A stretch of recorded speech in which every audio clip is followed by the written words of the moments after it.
Assalamualaikum warahmatullahi wabarakatuh.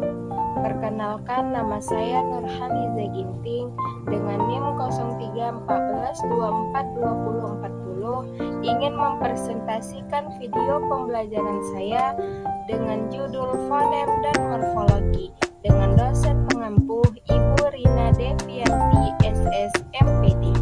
Bahasa pada hakikatnya didukung oleh bunyi ujaran, yaitu bunyi yang dihasilkan oleh alat ucap manusia.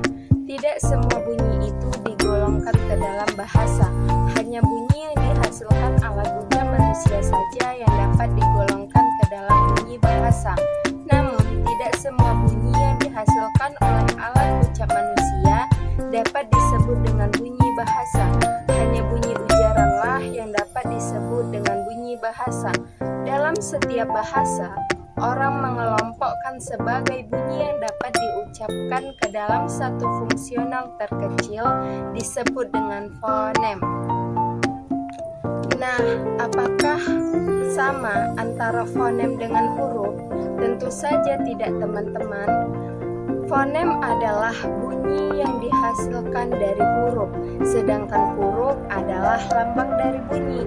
Kemudian dari fonem itu terdapat 4 kelompok, yaitu vokal dan konsonan, yang kedua suku kata, yang ketiga lafal, dan yang keempat memenggal kata.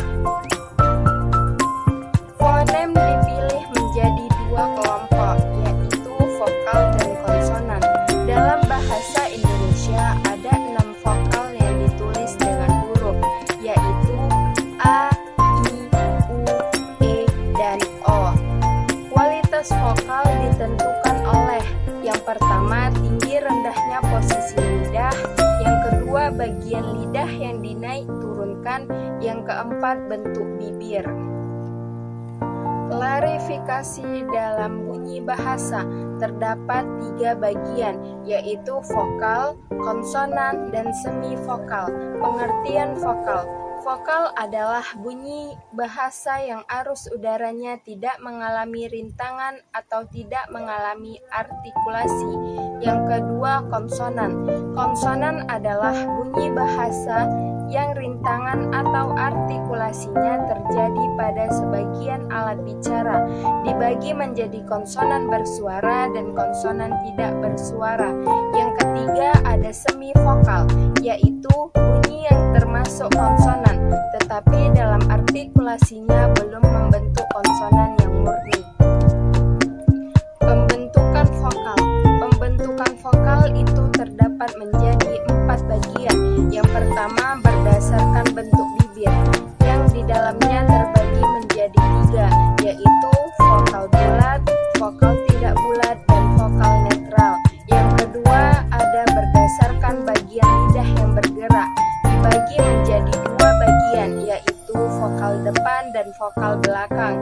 Yang ketiga berdasarkan tinggi rendahnya lidah, terbagi menjadi 3, yaitu vokal tinggi, vokal madya, dan vokal rendah. Yang keempat berdasarkan hubungan artikulasi aktif dan pasif, terbagi menjadi 4, yaitu vokal terbuka, vokal semi terbuka, vokal semi tertutup, dan vokal tertutup. Klasifikasi fonem. Klasifikasi fonem terbagi menjadi 2, yaitu bunyi segmental, yang kedua bunyi suprasegmental.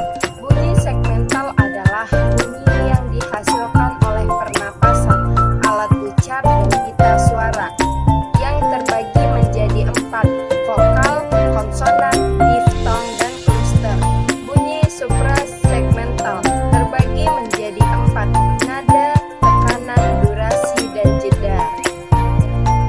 Pengertian morfologi. Menurut Ramlan, morfologi ialah bagian dari ilmu bahasa yang membicarakan atau yang mempelajari seluk-beluk bentuk kata, serta pengaruh perubahan-perubahan bentuk kata terhadap golongan kata dan arti kata. Dengan kata lain, morfologi mempelajari seluk-beluk bentuk kata serta fungsi perubahan. Perubahan bentuk kata itu baik fungsi gramatik maupun fungsi semantik. Proses morfologis. Proses morfologis dapat dikatakan sebagai proses pembentukan kata dengan menghubungkan morfem yang satu dengan morfem yang lain yang merupakan bentuk dasar. Proses morfologis terdiri dari 3 jenis, yaitu pengafiksan, pengulangan atau reduplikasi, dan pemajumukan atau penggabungan. Pengertian pengafiksan: bentuk atau morfem terikat yang dipakai untuk menurunkan kata disebut afiks atau imbuhan. Pengertian lain dari afiksasi yaitu proses pembubuhan imbuhan pada satu satuan, baik satuan itu berupa bentuk tunggal maupun bentuk kompleks, untuk membentuk kata. Yang kedua, reduplikasi. Reduplikasi adalah pengulangan satuan gramatikal, baik seluruhnya maupun sebagian, baik disertai variasi fonem maupun tidak disertai variasi. Penggabungan atau pemajemukan. Penggabungan atau pemajemukan merupakan proses pembentukan kata dari 2 morfem bermakna leksikal. Contohnya yaitu sapu tangan, rumah sakit, dan lain-lainnya. Pengertian morfem. Morfem adalah satuan terkecil dari kata yang sudah tidak bisa dibagi atau terbagi lagi.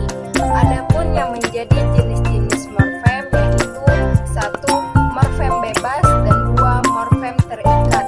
Morfem bebas adalah morfem yang dapat berdiri sendiri. Contohnya pergi, pulang, sampai, dan kebun. Yang kedua, ada morfem terikat.